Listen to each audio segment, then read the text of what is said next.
औज़ु बिल्लाहि मिनश्शैतानिर्रजीम बिस्मिल्लाहिर्रहमानिर्रहीम अलिफ लाम रा तिल्का आयातुल किताबिल मुबीन इन्ना अंज़लनाहु क़ुरआनन अरबिय्यन लअल्लकुम ताक़िलून सदक़ल्लाहुल अलीयुल अज़ीम। आज के इस मजलिस के मेहमान ख़ुसूसी ज़ुबैर सर और जी मोहम्मद शकील साहब, सभी तीनों मेहमान ख़ुसूसी हैं, और रियासत अली सर उम्मीद वेलफेयर सोसाइटी के बहुत ही काबिल एहतराम और मिली जज्बे से सरशार मेम्बरान। और आज एक ऐसे वक्त में जबकि बहुत सारे बच्चे संडे एंजॉय कर रहे हैं, कुछ अपनी दिलचस्पी में है, कोई पिकनिक में है, कोई कुछ कर रहा है, और कहीं बहुत से लोग सो रहे हैं, तो इतना अजीम जज्बा रखने वाले ऐसे बच्चे जो यहाँ पर आके इतनी संजीदा गुफ्तगू तकरीरें बहुत ही तवज्जो के साथ आप लोग सुन रहे हैं, मुलाहिज़ा कर रहे हैं। यकीनन आज की जो ये मजलिस रही, इसके अंदर जहाँ तक मैंने इमरान सर से पूछा तो उन्होंने बताया कि 3 महीने का जो इंग्लिश स्पीकिंग कोर्स था, वो इंग्लिश स्पीकिंग कोर्स आज कंप्लीट हुआ। रियासती सर ने इसको कंप्लीट कराया। मुझे हैरत हुई, सर एक बहुत मसरूफ़ तरीन इंसान है, और रियासती साहब की कुछ सियासी मजहबी मसरूफियात हैं, उसके बाद स्कूल के प्रिंसिपल भी हैं, तो इतनी मसरूफ़ शेड्यूल के अंदर से आप लोगों के पास उन्होंने टाइम दिया, तो आप लोग यकीनी तौर से खुशकिस्मत हो। आज जो यहाँ पे मैंने प्रोग्राम बच्चों के जो परफॉर्मेंस देखा, उसके अंदर पहले जो बच्चे ने कहा इम्पोर्टेंस ऑफ इंग्लिश लैंग्वेज, माशाल्लाह बहुत ही अच्छा था, उसके प्रोनाउंसिएशन के साथ बहुत ही अच्छा बच्ची ने पेश किया। दूसरा जो प्रोग्राम था वो एजुकेशन के बून और बैन पे था कि एजुकेशन जो है सिर्फ नॉलेज का नाम नहीं है, क्योंकि एजुकेशन या नॉलेज तो अभी सिर्फ उंगलियों पे है इंसान के पास में, बल्कि एजुकेशन का मकसद स्किल्स और उसके साथ बिहेवियरल चेंजेस, ये चीज़ों भी इसके मकासद होते हैं। बच्चों ने बहुत अच्छे ढंग से बताया, बहुत अच्छा लगा। और उसके बाद इंग्लिश इम्पोर्टेंस के साथ में जो आखिर के अंदर हमारे 2 होनार स्टूडेंट्स हैं, मैं कह रहा था शुरू में, मैंने कहा भी ज़ुबैर सर से, रियासत सर के, कि अभी तक तीनों प्रोग्राम हुए, सभी बच्चियों के हुए हैं, तो मुझे लगा शायद ये आखिरी प्रोग्राम होगा। लेकिन माशाल्लाह 2 बच्चों ने भी इम्पोर्टेंस ऑफ सलाह या इम्पोर्टेंस ऑफ नमाज के ऊपर बहुत अच्छी बात रखी। तो ओवरऑल सारे प्रोग्राम देख कर बहुत अच्छा लगा। अब इसके अंदर ये जो बच्चों का परफॉर्मेंस था, और क्योंकि मेरी आज का टॉपिक भी लैंग्वेज है, ज़बान है, तो 2 शेर आप बच्चों के परफॉर्मेंस के लिए दे रहा हूँ। एक शेर बच्चों के लिए, एक शेर आपके उस्ताद रियासत अली सर के लिए। जो मैंने प्रोनाउंसिएशन देखा स्टूडेंट का, इतना बढ़िया था कि स्टूडेंट के लिए मैं कहना चाहूँगा कि सुना है उन्हें बातचीत के उसूल आते हैं, सुना है उन्हें बात करने के उसूल आते हैं, और करे वो बात तो बातों से फूल आते हैं।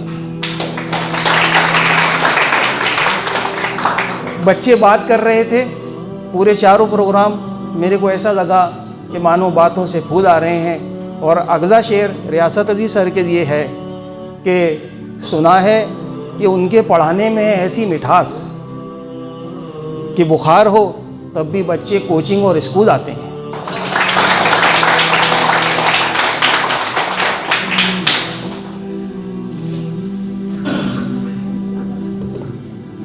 मोहतरम मोअज़्ज़ज़ीन और बहुत ही प्यारे बच्चों, जैसे मेरा आज का टॉपिक है कि लैंग्वेजेस इन कुरान, ज़बान कुरान ये अल्लाह ताला की नेमत है, और अल्लाह ताला ने एक जगह कुरान शरीफ में ज़बान को, लैंग्वेज को अपनी निशानी करार दिया गया, और फरमाया कि वमिन आयातिही खल्क़ुस समावाति वल अर्द वख्तिलाफ़ु अलसिनतिकुम व अलवानिकुम इन्न फ़ी ज़ालिका लआयातिल लिल आलमीन। उसका तर्जुमा समाअत करें कि फरमाया कि उसकी कुदरत की निशानियों में से है खलक़ुस समावाति वल अर्द, कि समावात यानी आसमान और ज़मीन की पैदाइश अल्लाह ताला की निशानियों में से है, कि अल्लाह ताला की ये निशानी है। और आगे फरमाया कि और तुम्हारी ज़बानों और रंगतों का इख्तिलाफ भी, यानी वख्तिलाफ़ अलसिनतिकुम व अल्वानिकुम। यहाँ पे अलसिनतिकुम का मतलब ये नहीं है टंग से, नहीं है, मतलब क्या है, लैंग्वेज से। इन्ना फ़ी ज़ालिका लआयातिल लिलआलमीन, और तुम्हारी ज़बानों और रंगतों का इख्तिलाफ भी है दानिशमंदों के लिए, इसमें यकीनन बड़ी निशानी है। इसके अंदर फरमाया इन्ना फ़ी ज़ालिका लआयातिल लिलआलमीन, यानी जो आलिम हैं, जो जानने वाले हैं, उनके लिए इसके अंदर बड़ी निशानियाँ हैं। बहुत ही प्यारे बच्चों, आप जानते हैं कि ये जो तकल्लुम है, ये बोलने का है, जो नफ्स नातिका, ये नातिक जो इंसान को कहा जाता है, ये एक बहुत ही पेचीदा अमल है। हमारे जो वोकल कॉर्ड से जो आवाज़ निकलती है, इसके अंदर चंद एक डोरियाँ हैं, चंद एक रेशे हैं, जो अपने एतबार से सिर्फ इस तरह से यूँ मूवमेंट करती हैं। और ये मूवमेंट करने के लिए हमें किसी किस्म की ताकत भी नहीं लगाना पड़ती, बस हम सोचते हैं और वो डोरियाँ मूवमेंट करती हैं और एक तरह की सौत और आवाज़ बाहर निकलती है, जो हवा के माध्यम से, हवा के ज़रिए से कानों तक पहुँचती है। फिर अपने आप के अंदर सुनना भी बहुत ही पेचीदा अमल है। वो ऐसा है कि हम यहाँ जो कान को कितने ही टॉर्च लगा के अंदर तक देख लें, सिर्फ बाहरी एयर यानी एक्सटर्नल एयर डर्म दिखता है, वो भी उसका बाहरी हिस्सा, आउटर पार्ट, इंटरनल हिस्सा तो वो भी नहीं दिखता। तो वहाँ पे एयर डर्म के अंदर वाइब्रेशन होता है, सिर्फ इस तरह यूँ, और ये वाइब्रेशन आगे ट्रांसफ़र होता है मिडिल ईयर के अंदर। वहाँ पे 3 हड्डियाँ हैं और उसके अंदर भी ऑसिलेशन, इस तरह की मूवमेंट होते हैं हल्के हल्के, और ये मूवमेंट जाके नर्वस सिस्टम के ऊपर जाके ओवल विंडो के अंदर टच होता है। अब ये इसका जो टचिंग है, ये टचिंग, ये अभी तक जो मैकेनिकल एनर्जी थी, ये जो वाइब्रेशन जो मैकेनिकल एनर्जी थी, ये इलेक्ट्रिकल एनर्जी के अंदर चेंज हो जाता है। अब आप समझिए नर्वस सिस्टम से जो कान के आसाद हैं जो दिमाग तक पहुंचा रहे हैं, क्योंकि हम सुनते कानों से नहीं, कान तो ज़रिया है, दिमाग से सुनते हैं, तो दिमाग तक जो बात गई, ये वाइब्रेशन इस तरह से थोड़ी जा रही दिमाग तक के, बल्कि क्या जा रहा है, ये मैकेनिकल जो है एनर्जी चेंज हो गई, और चेंज होकर कहाँ पर आ गई, इलेक्ट्रिकल इंजन और इलेक्ट्रिकल इम्पल्स को चाहिए, जिन्हें कुछ आवाज़ नहीं है, उसके अंदर कुछ भी आवाज़ नहीं है, बस वो इलेक्ट्रिकल एनर्जी जाके हायर सेंटर के ऊपर, यानी सेरेब्रल कॉर्टेक्स के ऊपर जाके पहुंचा। अभी तो 8वीं क्लास के अंदर बच्चों को नर्वस सिस्टम है पूरा, मुझे हैरत होती है, जो 12वीं क्लास के बच्चे अच्छे जानते होंगे कि नर्वस सिस्टम पूरा है उनको, तो वहाँ पर ये जाके चेंज हो जाती है। ये कैसा है, बहुत ही एक पेचीदा अमल है, तो अल्लाह ताला इसको अपनी निशानियाँ करार देता है। फिर उसके बाद एक जगह अल्लाह ताला फरमाते हैं, अल्लाह ताला ने जो अपनी नेमतें बताई या जो अपनी नेमतों के बारे में बताया, तो अल्लाह ताला एक जगह अपनी नेमतों पे एक आयत के अंदर अल्लाह रब्बुल इज़्ज़त फरमाते हैं कि अलम नजअल लहू आइनाइन, क्या हमने उसको 2 आँखें नहीं बनाई, यानी इंसान को हमने 2 आँखें दी। फिर आगे और फरमाते हैं व लिसाना व शफ़तैन, और ज़बान और होठ नहीं बनाए। तो ये अल्लाह ताला के एहसान है कि अल्लाह ताला ने ज़बान बनाई, इसी तरह और होठ बनाए, ये अल्लाह ताला का एहसान है। ये एक पेचीदा अमल है जिसके ऊपर हम जितना गौर व फिक्र करें कम है। इसीलिए अल्लाह ताला कुरान के अंदर अहले ईमान को इस बात की बार बार दावत देते हैं कि वो आफाक और अनफुस के अंदर, यानी अपने आप के अंदर, अनफुस यानी अपने आप के अंदर गौर करें, और आफाक की जो कायनात है इसके ऊपर गौर करें, इन निशानियों पर गौर करें, तो अल्लाह ताला को बिल्कुल पा लेते हैं। जहाँ तक कुरान के अंदर जो है, कुरान के अंदर लैंग्वेज के ज़िक्र के ताल्लुक़ से मैं कहूँगा कि दुनिया का जब भी कोई इल्म पैदा होता है तो वो ज़बान का लिबास इख्तियार कर लेता है ना। दुनिया में जो भी इल्म पैदा होता है तो उसकी क्या होती है, एक लैंग्वेज, एक ज़बान हो जाती है, एक ज़बान पैदा हो जाती है। इसी तरह साइंस का इल्म भी है। यहाँ पर आपने जो इंग्लिश कोचिंग सीखी, तो इसके अंदर आज की जो साइंस की ज़बान है, ऐसा कि हमेशा से साइंस की ज़बान इंग्लिश थी ऐसा नहीं है, और आइंदा भी हमेशा रहेगी, लेकिन अभी फ़िलहाल वक्त के अंदर साइंस की ज़बान जो है वो इंग्लिश है। ये टेक्निकल ज़बान है। अगर टेक्निकली हम लोगों को आगे बढ़ना है तो इस ज़बान के साथ हमारे को महारत पैदा करना ही पड़ेगी। इंग्लिश के ताल्लुक़ से मैं भी 6ठी 7वीं 8वीं तक जब आप जैसे बच्चे स्टूडेंट था तो मैं भी बहुत परेशान रहा। आपकी किस्मत है कि आपको रियासत सर जैसे सर का साथ मिला, मेरे को भी किसी ऐसे ही टीचर का जब साथ मिला, उन्होंने मुझे बताया कि मैं जाता हूँ कि इंग्लिश करो, तो हमने कहा मैं आई और जाता गो, एम आई एम गो। तो इंग्लिश कायदे के हिसाब से आप लोगों ने पढ़ा होगा कि बस इसके अंदर सिंपल इतना कहना होता है आई गो, सही है ना सर। तो जब ये कायदा हो गया, उसके बाद फ्यूचर टेंस के लिए जब विल लगाना आ गया और प्रेजेंट टेंस के लिए जब आईएनजी लगाना होगा, गोइंग, ईटिंग, तो बहुत सारे मसले हल हो गए बस इतनी बातों पे। बाकी बातें जो साइंस की किताबें में होती है टेक्निकल होती हैं, तो वो टेक्निकल लफ्ज़ सीखने होते हैं। थोड़ा बहुत सीख लिया, थोड़ा बहुत कहना आ गया, और हम लोग जो है वो धीरे धीरे इंग्लिश के रास्ते से आगे निकले। अल्लाह का शुक्र है कि अब किसी किस्म की परेशानी नहीं होती। तो अगर किसी को इतना आ जाता है सिंपल टेंस बनाना, आईएनजी लगाना, ये इसके मेरे को तो उम्मीद है कि आपने इसके अलावा भी बहुत कुछ सीखा होगा। मैं तो बहुत इब्तिदाई बात कर रहा हूँ कि इसी मरहले के अंदर इंसान जो है वहाँ पे हार मान लेता है। तो खैर बहरहाल इंग्लिश की दूसरी अहमियत है। दूसरी अहमियत इंग्लिश की क्या है कि ये हुकूमत वक्त की ज़बान है। हिंदुस्तान के अंदर सिर्फ 5% लोग इंग्लिश बोलते हैं, 5% लोग इंग्लिश के अखबारात पढ़ते हैं, लेकिन वही इस मुल्क के मुस्तकबिल को तय करते हैं। वही ये बात, उस एतबार से भी हुकूमत वक्त की ज़बान के अंदर जब इंग्लिश अखबारों के अंदर और इंग्लिश मीडिया के अंदर किसी किस्म के आर्टिकल्स आते हैं, तो वो इंटरनेशनल लेवल के ऊपर वो बातों पे गौर किया जाता है, उस पर तवज्जो दी जाती है। तो इसके लिए भी हमारे बच्चों को ये बहुत इस बात की बेइंतहा ज़रूरत है कि जो है वो इंग्लिश ज़बान के अंदर जो है वो महारत हासिल करें। तीसरी बात जो है कि इंग्लिश इंटरनेशनल लैंग्वेज, इसका मतलब है पूरी दुनिया के अंदर वो बोली जाती है, बातचीत के अंदर ऐसा नहीं है, बल्कि जो है वो इंटरनेशनल स्टेज के ऊपर जितने भी मकालात पेश होते हैं, जितनी भी रिसर्च पेश होती है, जितनी भी बातें रखी होती हैं, तो वो सारी बातें जो है वो इंग्लिश के अंदर बोली और समझी जाती है। उस एतबार से जो है वो इंग्लिश ज़बान के अंदर अगर हम यहाँ से ज़्यादा मैंने इससे पहले भी कहा था कि सिर्फ हैदराबाद या बेंगलोर इस साइड चले जाएँ, कलकत्ता चले जाएँ, तो हिंदी के अंदर हमारी बात या उर्दू के अंदर हमारी बात कोई नहीं समझ सकता। ऐसे स्टेजेस के ऊपर इंग्लिश में हमारी बात रखना होती है। तो आप लोगों ने तो माशाल्लाह बहुत ऊंचे ख्वाब देखे होंगे, आपको बहुत बड़े साइंसदान बनना है, आपको बहुत ऊंचे स्टेज पे जाना है। तो आजकल ये हुकूमत वक्त की ज़बान, टेक्निक की ज़बान, टेक्नोलॉजी की ज़बान, एक ऐसी ज़बान जो सब लोग सीख जाएँ, उस ज़बान के अंदर महारत हासिल करना बहुत ज़रूरी है। प्यारे बच्चों, किसी भी ज़बान को किसी इल्म या मज़हब की ज़बान बनने में जो है सदियाँ लग जाती। ये तो मैंने इंग्लिश की आपको बात करा, क्योंकि इंग्लिश की हमारी को ज़रूरत है। और हम जो हमारे प्यारे मुल्क हिंदुस्तान में रहते हैं, यहाँ के रहने का तकाज़ा है, यहाँ की ज़बान के अंदर हिंदी ज़बान की अपनी एक अहमियत है। तो हिंदी ज़बान के अंदर हमें महारत पैदा करना है, और वो अल्लाह का शुक्र है कि आजकल के माहौल के हिसाब से वो खुद ब खुद भी पैदा हो जाती है। इंग्लिश ज़बान के अंदर जब महारत पैदा हो जाती है तो इसकी वजह से हम ये देख पाते हैं कि हमारे बरादरान वतन क्या सोच रहे हैं, कैसा सोच रहे हैं। अगर हम उनके ख़यालात से नावाकिफ़ रहेंगे तो हम हमारे बहुत सी चीज़ों को नहीं सुधार सकते। तो उस एतबार से हिंदी ज़बान के अंदर भी महारत हासिल करना बहुत ज़रूरी है। इसके बाद बात करते हैं उर्दू की।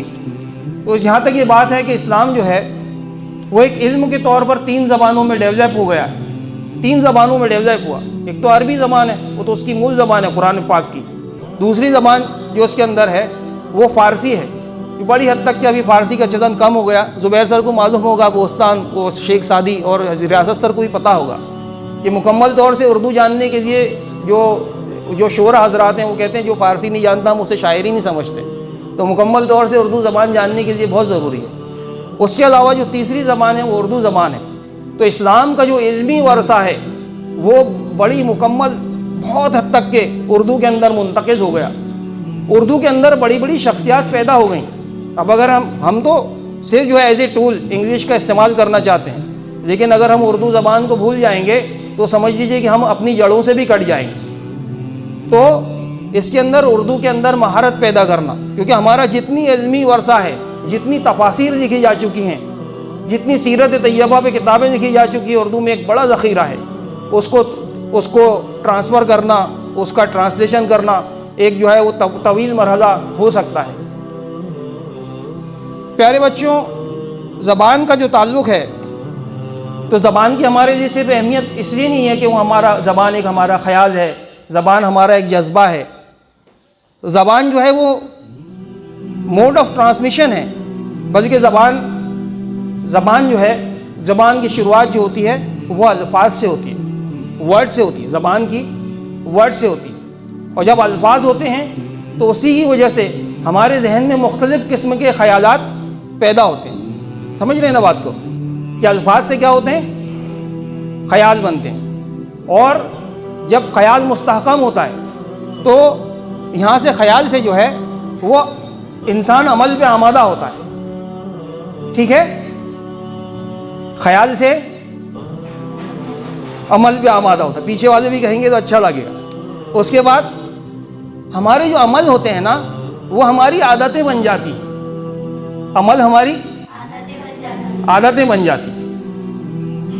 आदतें हमारा किरदार तय करती, झूठ बोलने की आदत, सच बोलने की आदत, जो भी आदत है, आलसी होने की आदत, तेज़ होने की आदत। तो आदतें क्या करती हैं, हमारा किरदार तय करती हैं। और इंसान का किरदार ही उसकी तकदीर बन जाता है। इंसान की जो कुछ भी तकदीर है वो उसका किरदार से उसकी तकदीर बन जाती है। तो देखिए, अल्फाज से और लफ्ज़ से बात शुरू होती है और जो है बात तकदीर पर तक पहुंच जाती है। और इंसान जो है अपने मुताले से और अपने मुशाहिदे से जब एक ऊंचाई पे पहुंच जाता है, तो अगर वो बहुत सारी ज़बानों का जानने वाला है, और ज़बान सीखना बहुत आसान है, किसी बच्चे को तो किसी स्कूल में नहीं भेजाना पड़ता, मम्मी पापा, पानी, खाना, दाना, खिचड़ी, अप्पा सब कहना सीख जाता है।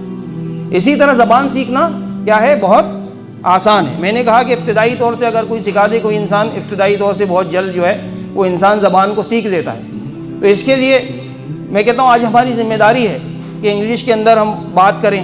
इंग्लिश के अंदर एक ज़रूरत कभी कभी ये भी आ जाती है कि कहने को हम जो है मसनूई तौर पर और झूठी चीज़ों पर यकीन नहीं करते, लेकिन ज़माने का चलन ही ऐसा है कि कभी कभी लोग इंग्लिश सुन के ही इम्प्रेस होते हैं। वो आपको जब तक इंग्लिश नहीं बोले उनके सामने, किसी रेलवे स्टेशन पे, किसी ऑफिस के अंदर, वो पढ़ा लिखा इंसान ही नहीं समझते। जैसे इंग्लिश की 4-5 हज़ार फर फर फर बोल दी तो वैसे ही जो है वो दब के बात करना शुरू कर देते। ये भी एक क्या है, ये भी एक तरीका है।